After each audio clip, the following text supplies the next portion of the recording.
And the Titans now are on the clock. The T'Vondre Sweat thing.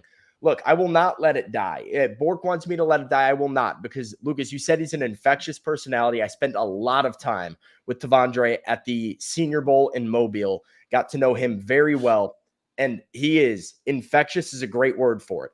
A quiet, confident swagger to him that just pulls you in. This competitive edge and fire, the way that he speaks, not in like an arrogant way, not even in a diva way, in a way that, okay, this guy knows that he's about to mess some dudes up on an offensive line.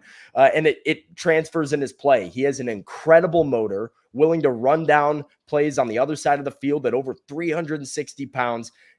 I hear the character thing, but as you mentioned, the Titans have a plan in place. They emphasize character. They brought him in and got to know him. If he's the Titans pick, I don't have any worries that they feel confident in his character. I don't think Titans fans should either. That would be a really interesting selection. Somebody they did visit with, one of those names here. Jack, now that we know who's on the board for the Titans, where are you at with everything? Man, you know, I'm really curious as to what they do here, because there's two. I mean, a lot of people had Kool-Aid McKinstry and Cooper DeJean going in the first round, and you shored up your needs in the secondary, at least in the cornerback room, this offseason. But this feels like a best player available situation. I feel like one of those guys is on your roster. Now, Junior Colson is probably the best player available that also fills a massive need. So I wouldn't be upset if the Titans went Colson here. But I want to ask both of you guys, is this a spot where, you know, you feel comfortable moving back and still being able to land Colson? Maybe if it's, 7-8 picks down the road? I mean, we not a ton of defensive talent off the board, and like so many of those top tier linebackers, you don't know how everybody has them ranked. You're saying if you trade back, like I do think you could potentially get a Junior Colson or a Cedric Gray or a Peyton Wilson or one of those top inside linebackers at 10 picks from now. Yeah. All right, real quick.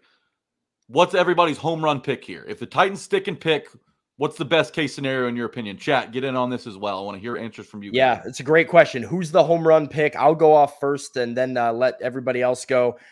I'm going to ride with my guy. I'm going to ride or die. T'Vondre Sweat is a great pick here at 38. I don't care. You can berate me all you want. I love it. I'm good with Junior Colson. I'm really excited for either of those two top defensive backs, either Kool-Aid McKinstry or Cooper DeJean. If those guys are the picks, similar to how the Sweat isn't a character concern, you have to figure they see a fit in this defense where that guy can play right away. So, but I'm a ride with my T'Vondre Sweat. I'm sticking to my guns on Colson for all the reasons I laid out, and you put it really well, Jack. Arguably the best player available. Maybe Kool-Aid McKinstry have something to say about that. You can nitpick there. And Fitz nails a huge need for the Titans. There's going to be wide receivers down the road in this draft, and you don't need a wide receiver 1. You don't need a wide receiver 2. Yes, you need wide receiver depth, but you don't just need depth at inside linebacker. You need a dude to step in there and take command of this defense from day one. I think that dude could be Junior Colson. He's been my draft crush on the defensive side of the ball. So my home run pick here at 38 is absolutely the linebacker out of Michigan. Okay, going through some of the chat answers real quick. Orlando says DeJean, Mitchell from the Bear, Cooper from Awaken, Fisk, Cooper, AD Mitchell or trade. David wants to trade back. Kool-Aid from Slimy, Mitchell, Cooper, trade back from Kenneth. We've got Mitchell. Noah's on your side, Sam. He wants Sweat. AD from John, Cooper from Koss, Kool-Aid here. We got Cooper, Kool-Aid, Cooper. So the DBs are real popular in the chat. Popular, man. I saw it in the chat earlier. I was tweeting out about, hey, Johnny Newton, maybe one of the D tackles, and everybody's like, nope, give me Cooper DeJean. So I don't know. He's still on the board. I mean, look, safety. You can never have too many corners, and Cooper DeJean could absolutely. Okay.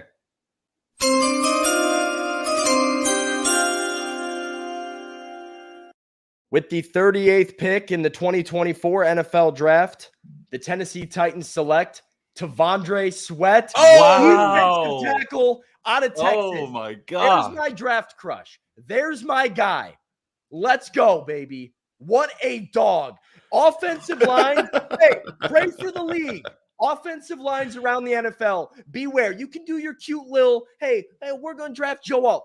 All right. That's great. Hey, you can do your little Stephon Diggs trade, Houston Texans. CJ Stroud's in trouble because he's got Tavondre Sweat and Jeffrey Simmons coming after his head. You are in trouble. Pray for yourself. Get extra protection. You might want to wear those little poofy things that they're letting the guys wear on top of their helmets right now, because the Tennessee Titans got some dogs up front. They are building in the trenches. I'm fired up. You guys sound off and react to it. My guy is a Titan. I called my shot. Let's go. Look, I love the way they're building this draft, right? They're building it through the trenches, and that's what Vrabel's teams were so good at. You know, they were dominating the trenches. What's going to be great about Callahan's teams is they're also going to be good in the trenches. It appears they're investing in the trenches, like early on in this Ranahan tenure.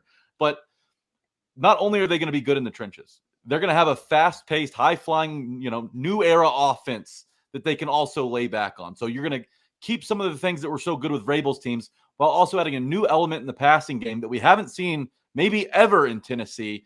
So it's kind of the best of both worlds here. Tavondre Sweat next to Jeffrey Simmons. Good Lord.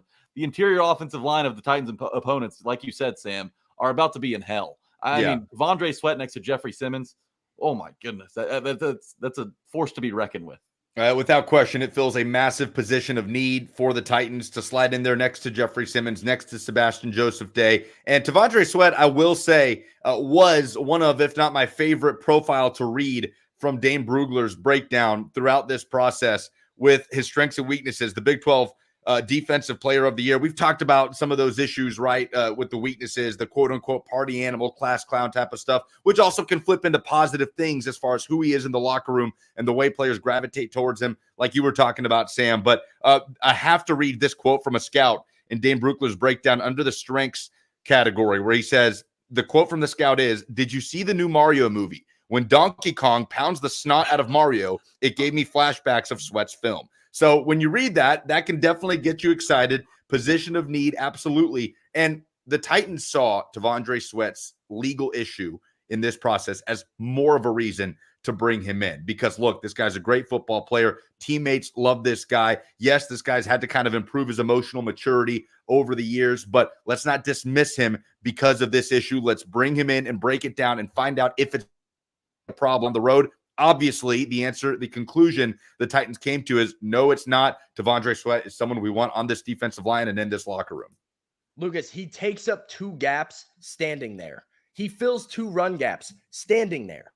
Legitimately 80 pounds on NFL centers, 60 to 80 pounds on NFL centers. Bo Limmer is one of the top centers in this draft out of Arkansas. And I watched him front and center. I was standing arm in arm with Mike Tomlin, basically touching elbows with Mike Tomlin, Matt Eberflus, and Chris Ballard, watching Tavondre Sweat grab Bo Limmer, shove him back 5 yards and 2 hops and fold him like a pancake backwards. You cannot block him one-on-one. He is unblockable one-on-one. I talked to former Titans defensive line coach Terrell Williams on the field. He was the defensive line coach for Tavondre Sweat's Reese's Senior Bowl team. During a practice, I'm sitting there talking to Terrell Williams, and I know he's crushing on this guy. And I look over at Coach T and I go, "Hey, how about Sweat, huh?" And he goes, "That boy can be as good as he wants to be in this league." Like, the dude has a work ethic. He's got a motor, and he is legitimately unblockable. I don't know what offensive lines are going to do with Sweat and Jeffrey Simmons coming back at him. And I do think this is a 3-down player as well. I don't think this is just a run stopper, just a T.R. Tart type of role. I'm fired up about this pick. And I can't wait for Titans fans to get to see this guy's attitude and energy. The swagger is off the charts. It's a good pick. And, the Titans added Sebastian Joseph Day in free agency, and this moves Sebastian Joseph Day to more of a rotational guy, which is great because, for the majority of his 5 seasons in the NFL, he's been a starter. So you add Tavondre Sweat here to tear up space, on the defensive line. And this is a guy that's nicknamed Loaf, short for Meatloaf. That's how big he is, right? You mentioned can take up 2 gaps. He's a first-round talent. I think he's got a first-round skill set. Greg Cosell actually went on the Ross Tucker podcast and said that he's got better tape than Jordan Davis, who was a top 10 pick to the Philadelphia Eagles not too long ago. So Tavondre Sweat's ceiling appears to be sky high. If he can stay in shape and, manage his weight, which I know has been a concern from some people heading into this draft. The Titans got an absolute stud in the second round.